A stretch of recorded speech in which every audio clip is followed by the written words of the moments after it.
Good morning, everyone. I think it's Friday, February 26th, I think. And tomorrow, the 27th, is actually my son's birthday, Arya. And I just wanted to wish him a happy birthday. And when I came to the studio this morning, I found this book that it draws me to it once in a while. And it's about a Persian wrestler named Takhti. And I was reading a chapter where he talks about and one of his people that he looked up to, one of the wrestlers of the Iranian wrestlers. His name is Pouria Vali, and this guy was in his time was one of the top wrestlers in the world, where he would go from city to city and beating everybody's champions and show everybody how strong he was in the art of wrestling. And this particular story happens where he's in his hometown, where people come from different countries and different states and stuff to challenge him. And this particular time, this family came from India. They brought the champion to, wrestle him. And Pouria Valley used to always go to the mosque and pray, every day. And there's a couple points in there which it's really has me very emotional, and I can see the lesson in there. One, before anybody come to challenge him, out of courtesy and respect to them, he makes it a habit to go to every one of them before every match, a couple days before, and literally begs them to not do the match, and go back to their homeland and be proud, and even go tell them that, hey, you know what, Pouria Valley didn't want to wrestle you, but he felt like he didn't need to beat anyone, and he was trying to always talk his opponents out of the match. And this particular time was no different. Anyway, so he's in the mosque and praying, and he notices an old lady, and is praying very loudly and saying how much the son is here from India, and he's here to wrestle this champion, and all he wants to do is to get enough money to go back, get a name for himself, and buy a home for his mother and the siblings, and that's all he's been looking forward to all his life. So Pouria Valley, the champion, is listening to this one mom kind of crying and talking about this, praying to God, and it doesn't say anything, comes out. And he goes and finds the champion, the Indian champion, and he goes to him and really try to talk him out of it, just like he always does. It doesn't work, so the guy is really proud, and he doesn't want to do that.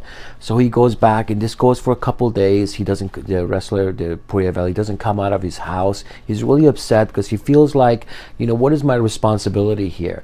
Is to beat one more person, or really try to do something for my community and for this woman who's going to go back, with their son, and the hopes of championship and all this stuff that comes, and they needed so much more than I do. I'm already, unbeaten.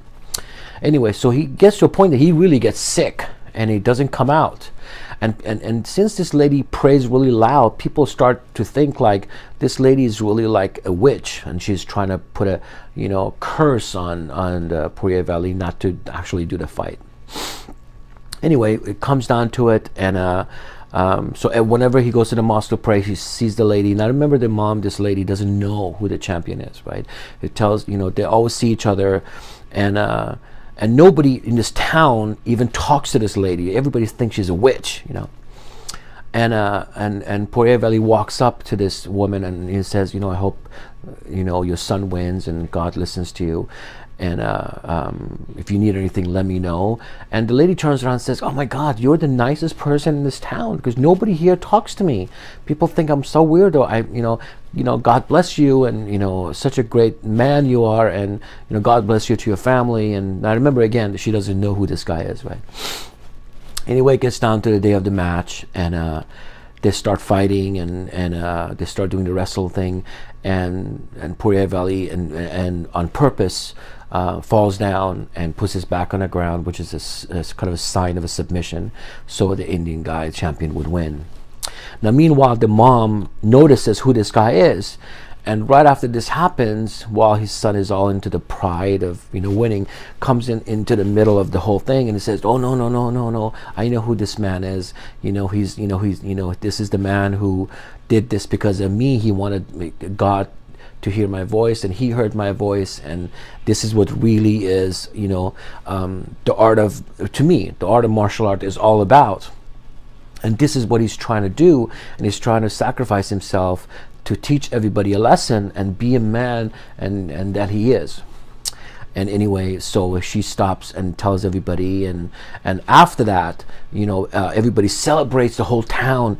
But again, this guy leaves town, the champion, the Puriya Valley himself, leaves town that night because he doesn't want to go through the glory, because he didn't do it for the glory.